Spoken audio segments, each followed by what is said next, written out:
Hello, hello, welcome. This is Christy Ruffino, and I want to just take a brief moment to thank you for listening.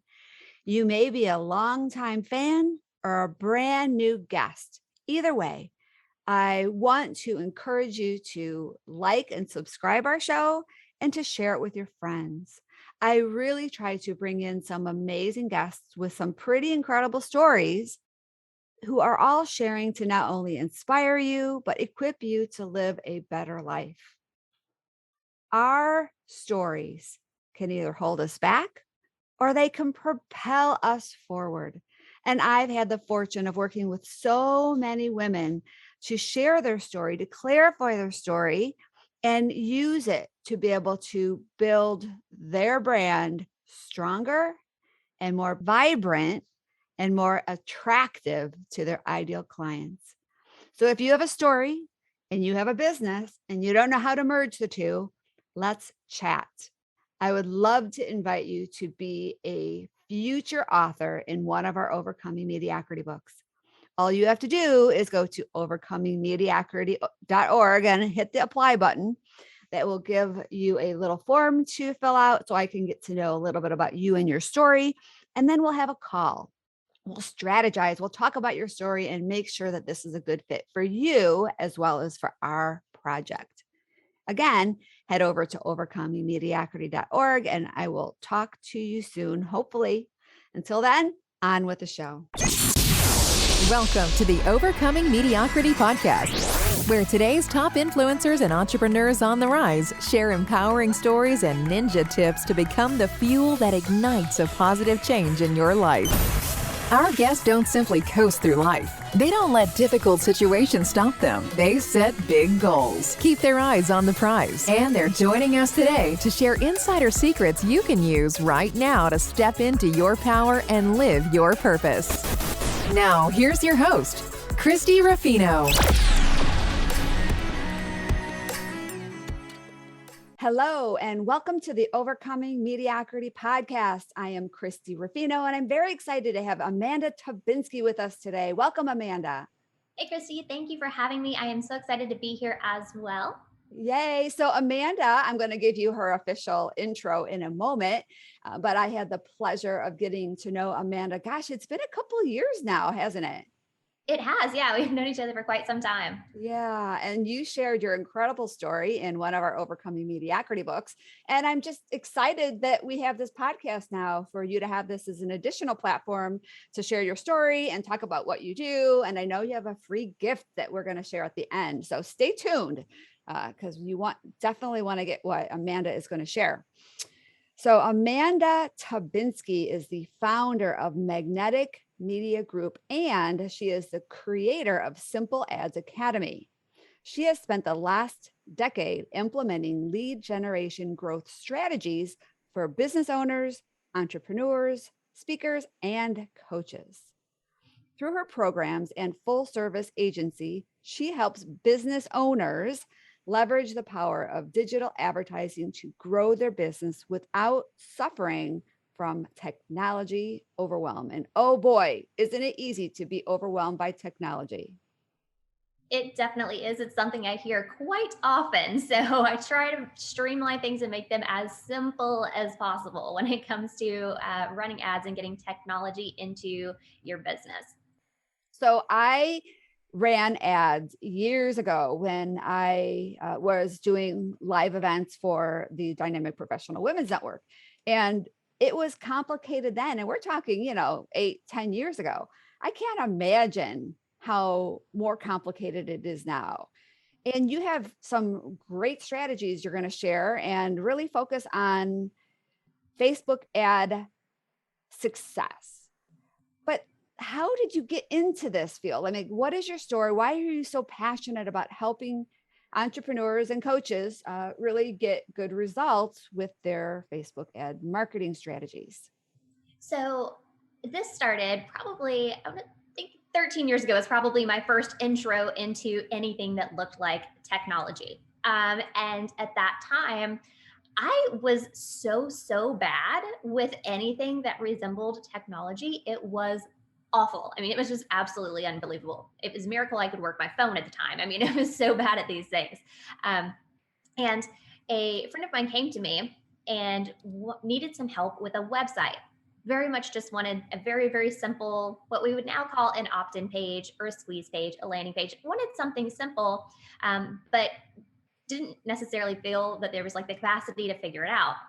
Well, me, always the entrepreneurial minded person, I'm always this problem solver.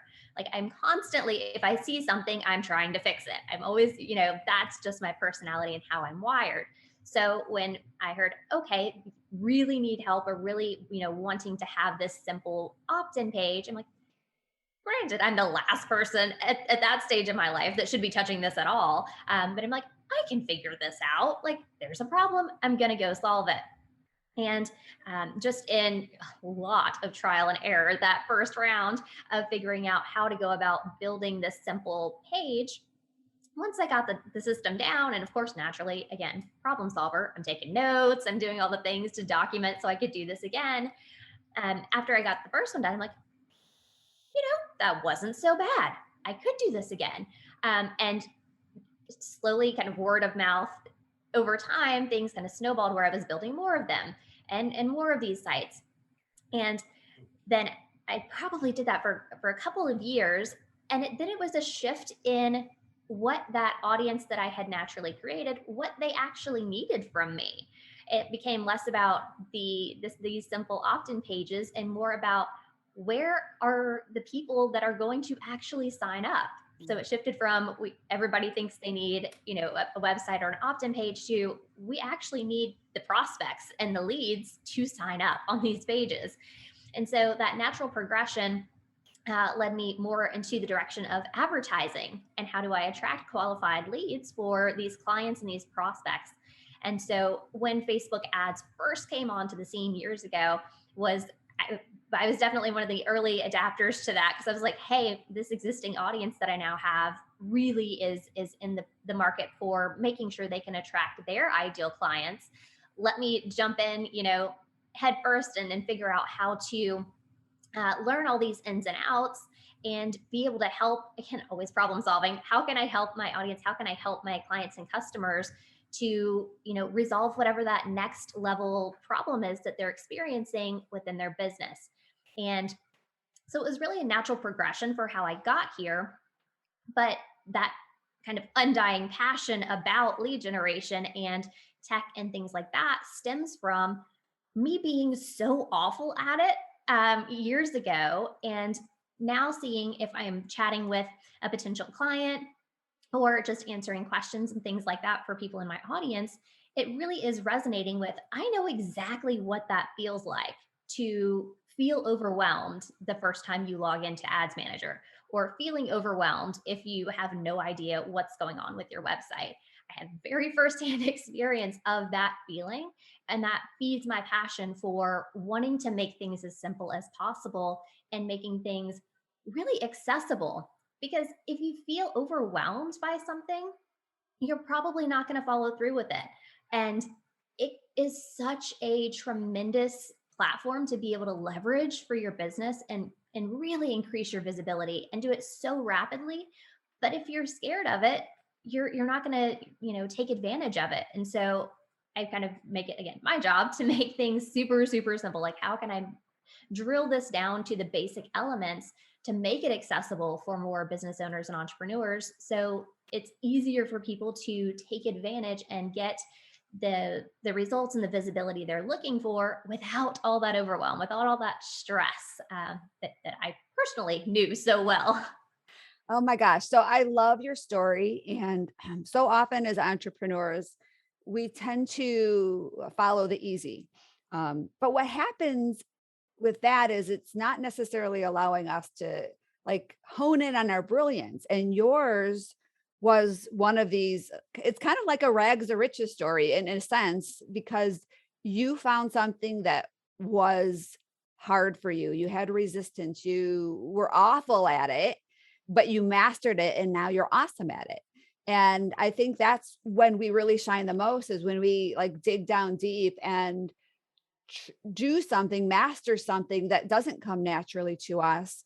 because we're able to like come at it from a different perspective. And I believe we're kind of wired naturally, we want to do what's easy, but doing what's easy sometimes isn't necessarily the right path. So I love your story.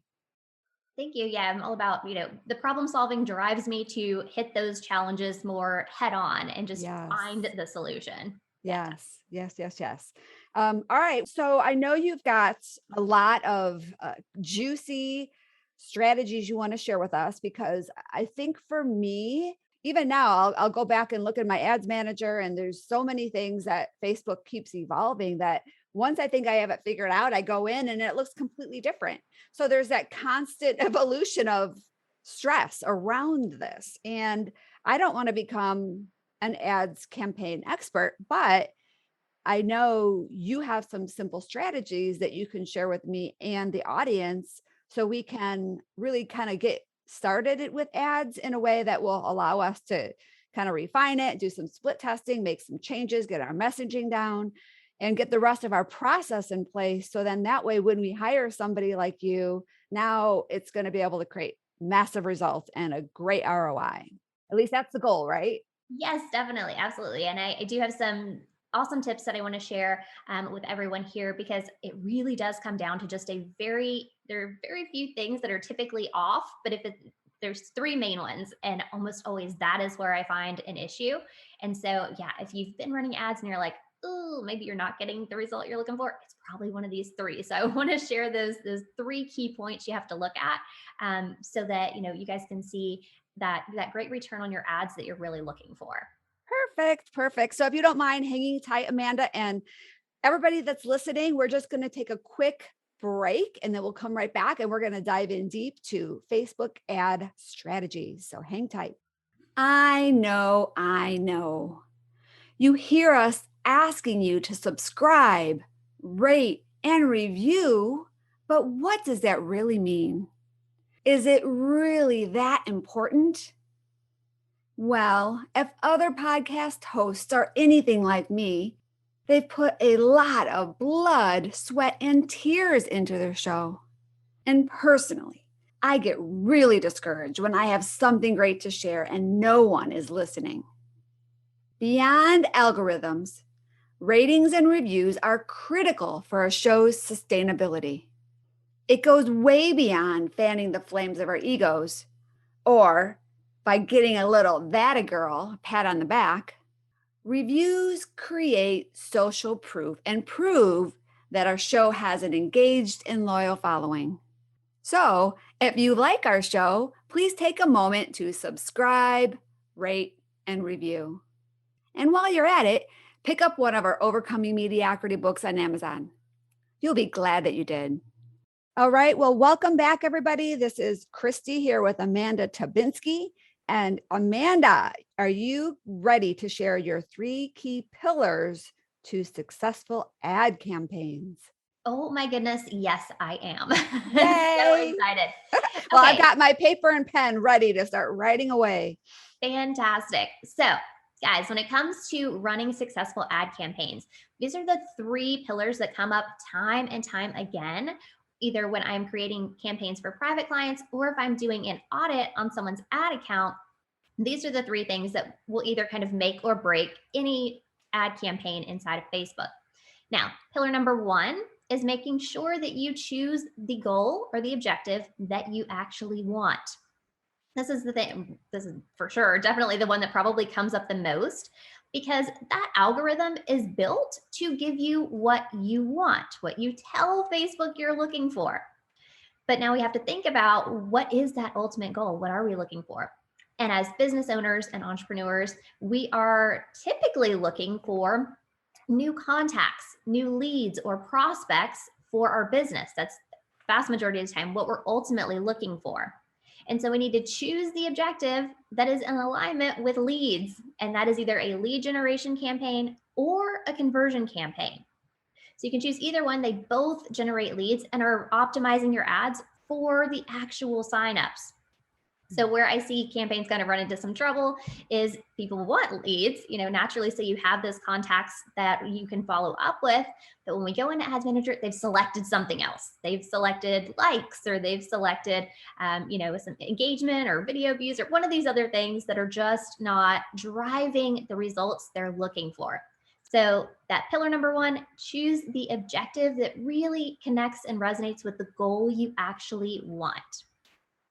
That is really good. And it's confusing because there's a lot of different options, but if we really kind of narrow it down to those two, I think that's very helpful. Oh yeah, definitely. And I know when you get in there, currently, and now obviously, yes, Facebook is updating things kind of all the time. Right now, there are 13 different objectives. Oh, So wow. if you want That's leads, go with conversion or lead generation. One of those two, you're in the right direction. And just ignore the rest of the 13 for now. Now, perfect. moving on to pillar number two, this is when we're talking about who you want to see your ads. Who is your audience, your ideal dream client?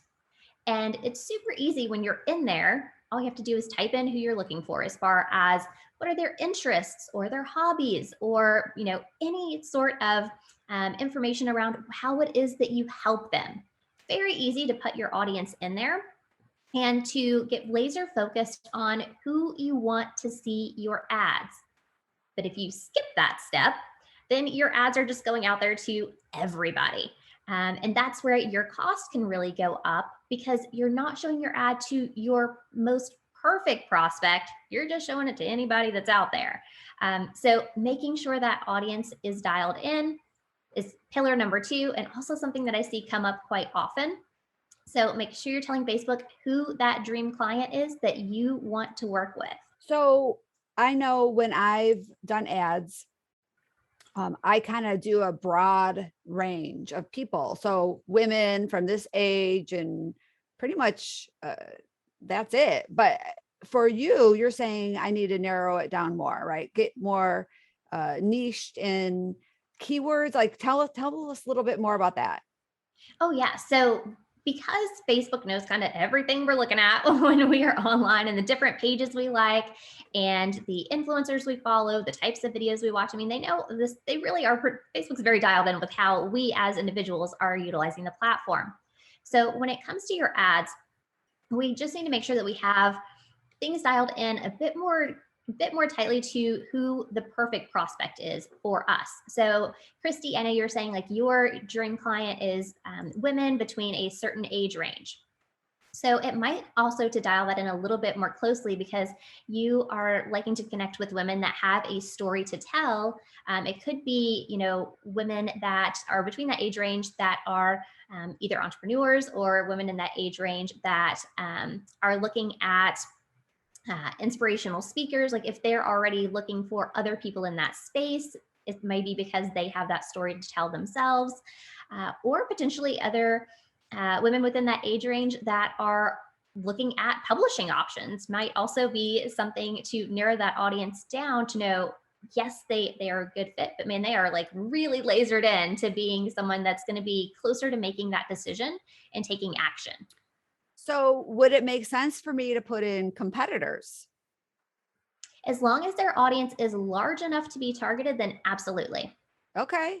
All right. Yeah. So big hitters in the space that do something similar, like kind of, or is there any way? Oh, so here's, well, I don't know if you're going to get into this, but I know we can go to competitors' Facebook pages and look at the transparency of their ads to see what they've created. Is that something that's worth doing research on?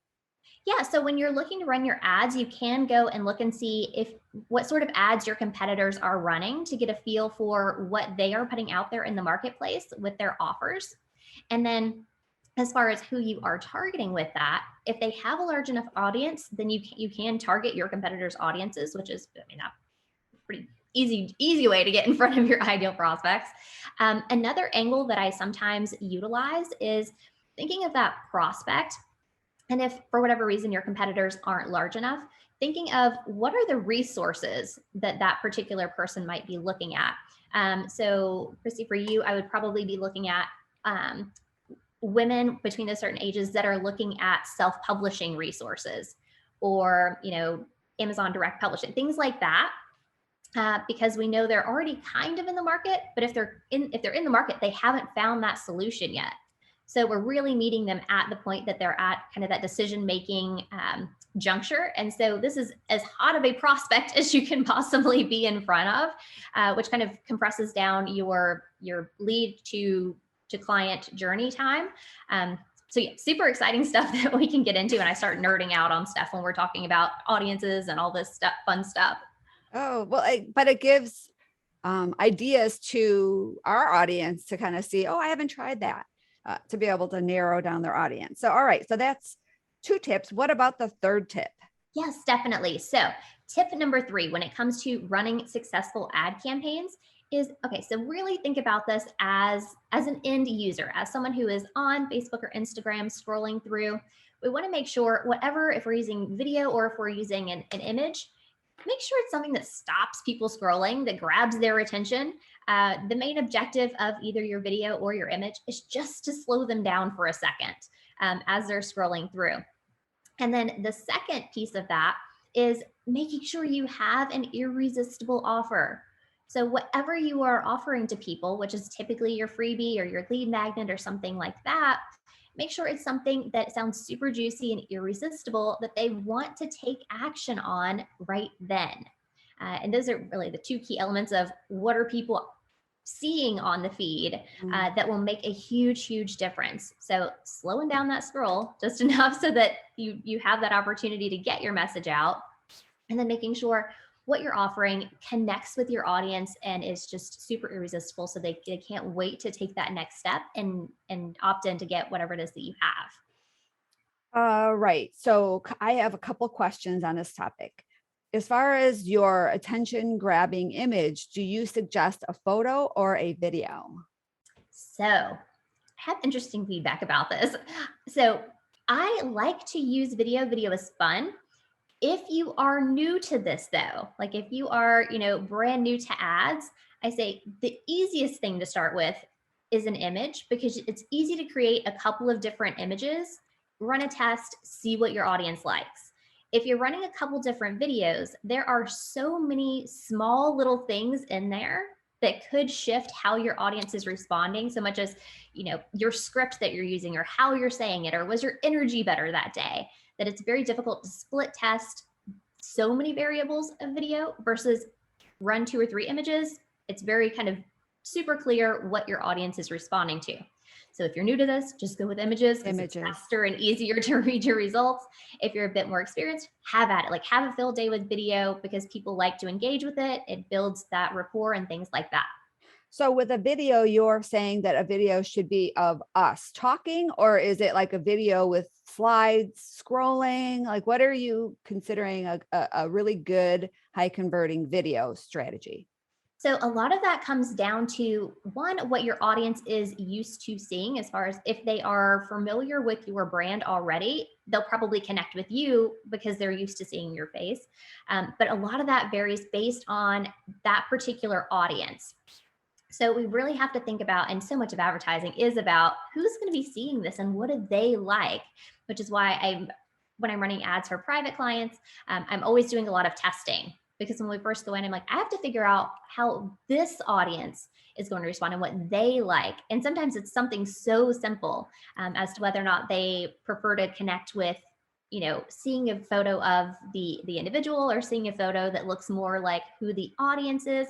And sometimes audiences connect best with something that is completely generic and has nothing to do with either, who is running the ad or people at all. It could just be, a cartoon image, and that's what people like the best. So testing is really key. It's funny because you're right. I've seen a lot of compelling ads that I've clicked on, and the image has nothing to do with the business, but it's something that like drew me in.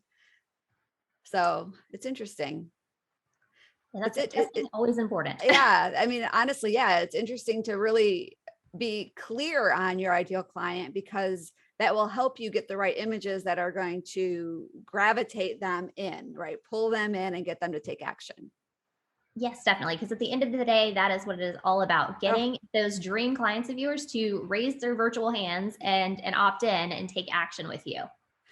all right. Well, the second piece of that is the irresistible offer. And I know there's a lot of different thought processes on how to create that offer, which is basically just a lead magnet, right? Like get them onto your list.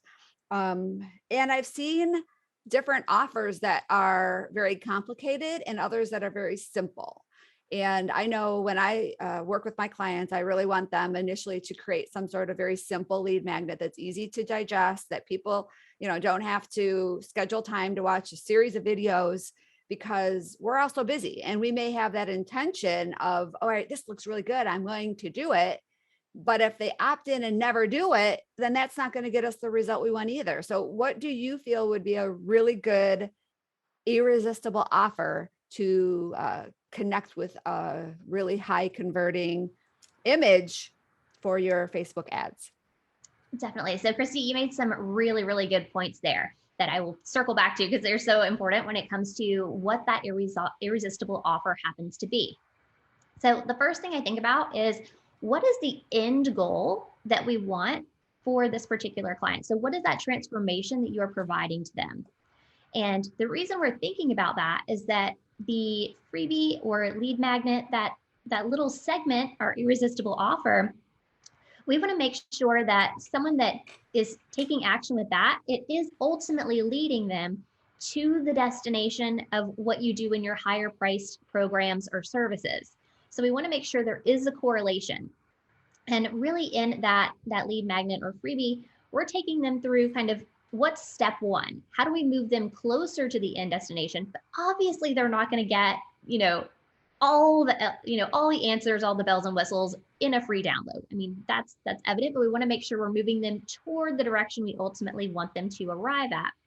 So that being said, it really is, as you were saying, making sure it is something that can be digested easily, that they can implement quickly, that they don't need to spend, 10 hours trying to consume, because we want that customer to get a quick, easy win. We want them to take away in that freebie something they can go and implement quickly, or even if depending on what your particular market happens to be, you want them to see a little bit of transformation, a little, that first little incremental win toward the destination they're ultimately going to, and that's going to loop them back in to want even more from you. So yes, keeping it very simple, making sure it's not going to require a lot of time on their part, and also, if it is something that will ultimately save them time. So if it's a resource they can implement that will, either help them to attract a client, help them to save time. These are some of those triggers that help people to want to take action, because when they see that, they're like, oh, well, if I don't take action, I'm actually in a worse position. Like I'm costing myself time, or I'm costing myself money if I don't download this resource and implement it really quickly. So those are some of the elements that really make an offer irresistible. All right, I have one last question. First of all, those are three great tips because I know all of these are so key important. And obviously, you know that too. Otherwise, you wouldn't have shared them. But it makes a lot of sense to me. But I've had thoughts or I've talked to clients who've worked with people who are doing Facebook ads to help them build a Facebook group. Do you find that that is a good use of resources? So if you are, I too work with a lot of clients that want to grow their Facebook group. Typically, the recommendation that I make, because if you're building an audience and a community, and you're going to be communicating with them and really nurturing them inside that community, perfect, definitely, make that your goal is to grow that community, but it's in how you grow the community and the structure you're kind of building around that. So typically, if I'm setting up a campaign for a client that wants to grow a group, I kind of tie it to the lead magnet or freebie offer. So I say, hey, what we're offering on the front end is this value, this super valuable piece of content, because we're always leading with value. We're always leading with the intention to serve before we're looking to receive. So the ad should be about that, the freebie or the lead magnet. Once they've requested it, then we can make the invite to the group.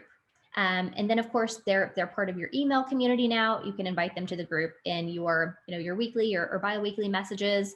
There's multiple opportunities to then move them over to the group for, being able to share more of your content with them.